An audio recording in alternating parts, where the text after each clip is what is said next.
to be called a tragedy. This isn't an Amtrak train being derailed. This is part of the global jihadi strategy. It's not an accident, it is war against America. And lastly, please, please, I beg my colleagues in the US government, we have to stop talking about this maybe being a hate crime. It's not a hate crime. It is part of an ideological military assault on the United States of America. We have arrested 101 people linked to ISIS on US soil since the caliphate was declared.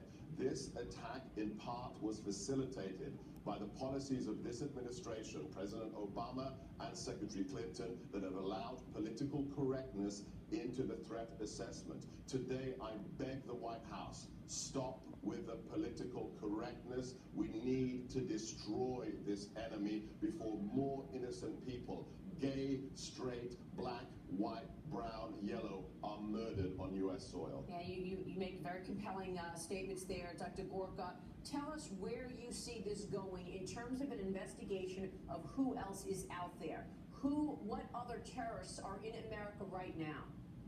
Well, right now we have, as your previous guest noted, more than 900 leads being investigated by the FBI in every single state of the union. What we need to know right now is who this person was connected to, how were they accessing ideological material, who those ideologues were. This person killed 50 people. That is more than one magazine worth of rounds inside a rifle, inside an AR rifle. This means he probably had some kind of training. Who gave him that training? We have to find out the broader network, and most importantly, not just the connections to ISIS or jihadis, but who are the ideologues, the people he was in touch with that spun him up to do this attack now during the season of Ramadan.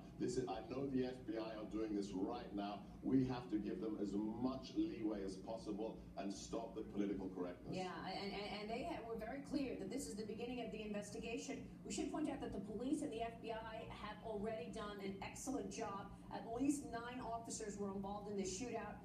According to lawmakers earlier in their press conference, several coroner vans were seen traveling toward the nightclub, and one officer did suffer an eye injury when a bullet struck his Kevlar helmet. The helmet is being said to have saved his life.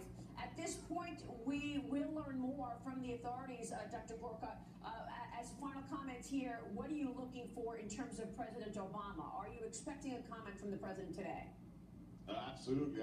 He must make a statement, and he must not go towards gun control. This isn't about gun control or hate crimes. If he goes there, then we know he hasn't learned anything in the last 7.5 years. It has to be about taking the fight to the global jihadi movement.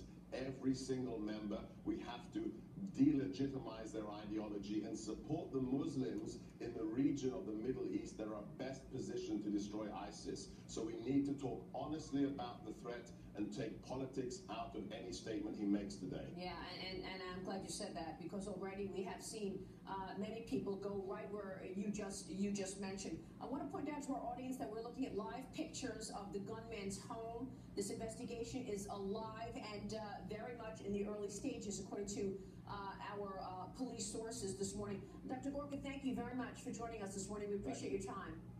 Dr. Sebastian Gorka there. And again, we are covering this